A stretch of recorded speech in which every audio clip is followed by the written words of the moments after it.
आज हम साइनस और साइनस से जुड़ी हुई सर्जरीज़ के बारे में बताएंगे। अक्सर मेरे पास लोग आते हैं जो बोलते हैं कि मुझे साइनस है, साइनस है, साइनस है। दरअसल हमें सबसे पहले ये समझना पड़ेगा कि साइनस होता क्या है।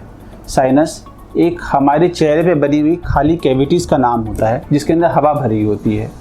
कभी कभी किसी भी कारण से, जैसे अगर आपकी नाक की हड्डी टेढ़ी हुई है या बार बार ज़ुकाम होने से उनमें इन्फेक्शन जमा हो जाती है, धीरे धीरे म्यूकस बन जाता है। वहीं कुछ लोग जिनको बार बार एलर्जी होती है, छींकों की दिक्कत रहती है, उनको नाक में पॉलिप्स आ जाया करते हैं और ये सब के सब हमारे जो साइनस की कैविटीज़ होती हैं उसको भर देते हैं और बंद होने की वजह से उसको हम साइनोसाइटिस कहते हैं। अक्सर मेरे पास में लोग आते हैं कि मुझे साइनस है, साइनस है, साइनस है। ऐसा ज़रूरी नहीं है कि आपको हर बार साइनस के अंदर इन्फेक्शन ही हो। एलर्जी वाले मरीजों को भी छींकें आती हैं, नाक की हड्डी वालों को भी छींकें आती हैं और जिनके साइनसिस भरे हुए होते हैं उनके साथ में भी ये वाली दिक्कतें आती हैं। तो जब भी कभी हमारे पास में मरीज आता है तो हम एक सीटी स्कैन करवा के देखते हैं, नाक से दूरबीन से देखते हैं, ये देखते हैं कि आपको साइनस में इन्फेक्शन है या नहीं है। अगर साइनस में इन्फेक्शन है तो जी हाँ, इसका जो इलाज होता है वो सर्जरी के द्वारा किया जाता है। इसकी जो ऑपरेशन होता है वो दूरबीन के द्वारा होता है और सामने से कोई भी कट नहीं आता है और ना ही चेहरे की नाक टेढ़ी होती है। तो सामने बिल्कुल सेफ़ है ये सर्जरीज भी, और इसके लिए स्पेशल इंस्ट्रूमेंट्स होते हैं जिसको यूज़ किया जाता है, जिनसे कि बीमारी के अंदर ही अंदर हम साइनसिस को ओपन करते हैं, आपकी सारी बीमारी को क्लियर कर देते हैं। और कुछ लोग मेरे पास में आते हैं, अक्सर पूछते हैं कि एक बार ऑपरेशन के बाद में दोबारा भी ये बीमारी आ जाती है। तो मैं आपको समझाना चाहता हूँ कि बीमारी के हिसाब से देखा जाता है।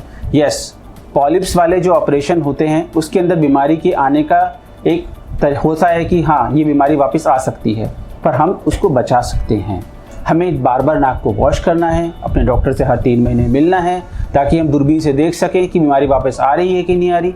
और साथ साथ अगर वो पॉलिप्स आपकी एलर्जी की वजह से हैं तो हम एलर्जी पे काम करते हैं, हम पता लगाएं किस चीज़ से एलर्जी है ताकि हम उसको रोक सकें। लेकिन इसका कहने का मतलब ये नहीं है कि ऑपरेशन से फ़ायदा नहीं होता है। ऑपरेशन से पक्का नाक खुलती है, ऑपरेशन कराने के बड़े फ़ायदे होते हैं। कई लोगों को अस्थमा हो जाता है बार बार पॉलिप्स की वजह से, ऑपरेशन के बाद अस्थमा का रिस्क कम हो जाता है। अगर आप रेगुलर फॉलोअप में रहेंगे तो बीमारी के वापस आने की रोकथाम या फिर शुरुआती दौर में उसको दवाइयों से ठीक भी किया जा सकता है।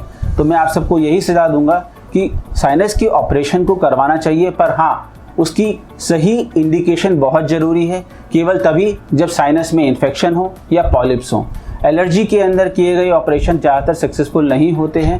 अगर सिर्फ एलर्जी की दिक्कत है और पॉलिप्स नहीं है और तब हम ऑपरेशन करते हैं तो छींकों के लिए या नाक के पानी के बहने के इलाज के लिए तो हमें दवाइयाँ ही लेनी पड़ेंगी। पर हाँ, साइनस के ऑपरेशन करने से आपकी नाक खुलती है, आपके अंदर जो भी बीमारी है, इन्फेक्शन है, वो सब खत्म हो जाता है, ताकि हम उसके बाद में आपको अच्छे से देख सकें। और आपको अपने डॉक्टर के साथ थोड़ा सा रेगुलर फॉलोअप में रहना चाहिए।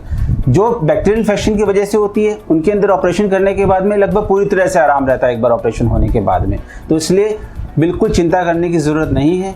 साइनस की बीमारी को सही से पकड़ना और उसका प्रॉपर इलाज किया जा सकता है और दूरबीन से किए गए ऑपरेशन एकदम सेफ हैं। तो आपको कोई भी साइनस की समस्या हो, कुछ भी हो, आएँ हमसे मिलें ताकि हम एक तरह से आपकी बीमारी को डायग्नोस कर सकें और आपको पूरा प्रॉपर ट्रीटमेंट एक्सप्लेन कर सकें और आपको सही इलाज मिल सके। धन्यवाद।